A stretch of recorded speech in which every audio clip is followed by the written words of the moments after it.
Children, in the last video we have discussed remainder theorem. So what was remainder theorem?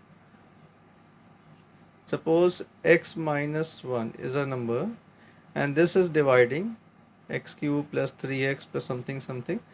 So instead of dividing it like this and taking out the remainder, we just put x minus 1, that is x equals to 1, x equals to 1 in the expression, and whatever is left on solving the expression, that is the remainder of that expression. Now we are going to use that remainder theorem to take out the factors. Applying the remainder theorem to take out the factors of any expression. So the outcome of the last video is whenever the remainder is there, that is not the factor of the given expression, but when remainder is 0, this is the main point. When remainder is 0, then that number from which we are dividing is the factor of the given expression. Suppose if x minus 1 is dividing x cube plus 3x square plus 5x plus 7, and if remainder is any remainder is coming, then x minus 1 is not the factor. If on putting x equals to 1 in the expression, remainder is 0, then x minus 1 will be the factor of the given expression. Now let us discuss with the help of one example. That one example can be asked in 5 variety of questions. Instead of taking 5 questions differently, you can see that same question can be asked in 5 ways. First, suppose like in the last video it was asked find remainder when this is divided by this. Find remainder when this is divided by x minus 1. So what we did in the last video, just put x equals to 1 in the given expression. Solution is here. x minus 1, put x minus 1 equal to 0. So x 1 will move on the right hand side. So x equals to 1. Put this x equals to 1 in the expression. Now you can see after solving this, we are getting remainder as 0. This is remainder theorem. Now what is new here?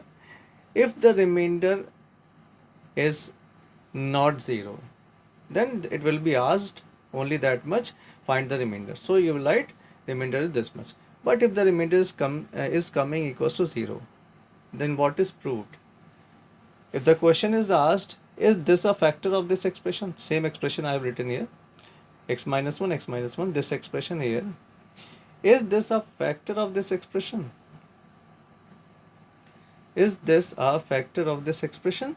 So apply this method, and if the remainder is 0, then this is a factor of this expression. Method is same, only if remainder is 0, then the second question applies. If remainder is 0, this is a factor. This is proved. So whenever it is proved, prove that this is a factor of this expression. Just put the value in the expression. If remainder is 0, then that is the factor. Now what is the third variety that can be made from this? Same expression here, same expression here. Now in this question it is asked to prove. In this question it is given that this is a factor. So what will happen if it is given it is a factor? If to prove it is a factor, then we have to take out the remainder 0.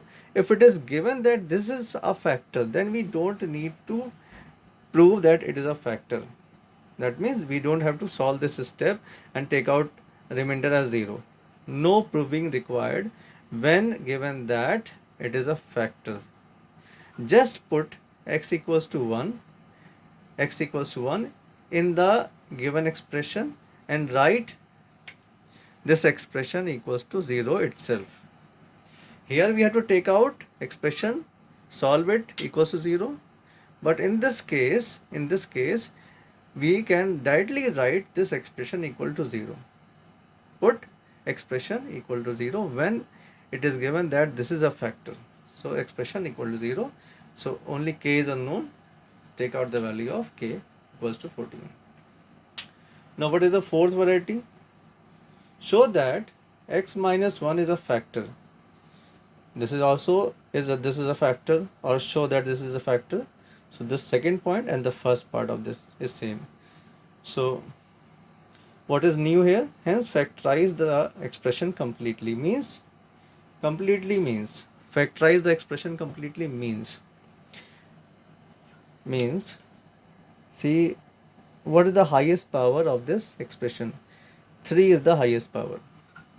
So how many factors will be of this expression? 3 factors will be there. Whatever is the highest power of that expression will be the number of factors.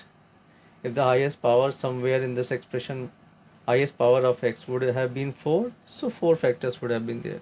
If the highest power is 2, anywhere, highest power. So 2 factors are there. Here we have highest power is 3, so 3 factors will be there. So we have to show this is a factor. Just put x equals to 1. If 0, this we have already proved that this is coming 0. So one factor already we have, x minus 1. This is proved. So factor already shown in part 1 that it is a factor. So x minus 1 we already have proved in part 1 that it is a factor of this expression. Now second part says that factorize the expression completely. Completely means the remaining 2 factors. 3 factors should be there because it has highest power 3. One factor already proved. The question always comes this type only. One factor will be either given or you have to prove. So one factor is given to prove. We have proved this as a factor in part 1. Now divide this expression by this proved factor. This factor already we have taken out. So divide this expression by x minus 1. So divide it. How to divide, you know, in the first video we have discussed. First term, see the first term, see the first term here. What should be multiplied by this to get this? Here we have x, we require x cube. So x should be multiplied by x square to get x cube. X square into x is x cube. This number will be multiplied by this second term also. So x square into 1 is x square along with sign. Now subtract the expression, change the sign. We have positive here, make it negative. We have negative here, make it positive. This gets cancelled out. So minus 7x square plus x square gives minus 6x square. Copy the next term. Now again we have to check what should be multiplied with the first term to get the first term along with sign. This should be multiplied by 6. So write 6. To get negative sign, put negative sign. To get x square, this should be multiplied by x. So minus 6x. Now multiply 6x with 1 also. Change the signs. This gets cancelled out. Plus 14 minus 6 is plus 8x. Plus 8x. Now again see, first term should be multiplied by which term to get this first term 8x. So x we have only should be multiplied by 8. Along with sign we need positive sign here. So plus 8. So plus 8 into x is 8x. 8 into 1 is 8. Now this gets cancelled out. If we have done the calculations correctly, the remainder will be 0 here. Now whatever is the quotient here, this contains 2 factors because we need 3 factors because it has the highest power 3. So one factor already proved. This will always contain 2 factors.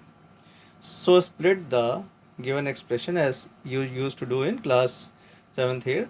Splitting the middle term. 9th also you have done this method. Splitting the middle term contains 2 factors. So split On splitting, we are getting these two factors, this and this. So how many factors are there? There should be three factors. These two we have taken out. One was already there. One was already there. We have taken out. So three factors are there. Now the last variety is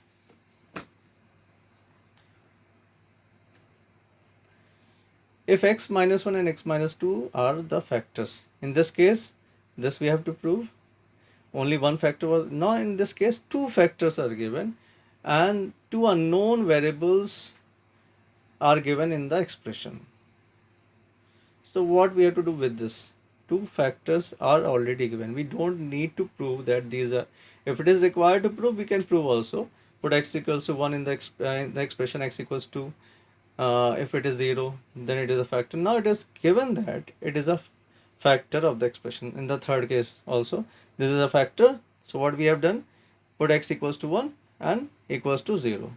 So again in this case also x equal to 1 in the expression equals 0, x equals 2 in the expression, and expression equals 0, means these are the two factors. What we do when factors are given? Put expression equals to 0. Put x equals to 1 and x equals to 2 in the expression. X equals to 1 we have put here. X equals to 2 also put the value, and put this equals to 0. Why? Because it is given that this is a factor of the, whenever it is given that this is a factor, so put expression equals 0. When it is asked to prove, then we have to take out whether this value is coming equals to 0 or not. So two factors are there, two equations will be formed. These two equations are formed. Now solve these two equations simultaneously, you will get the values of P and Q.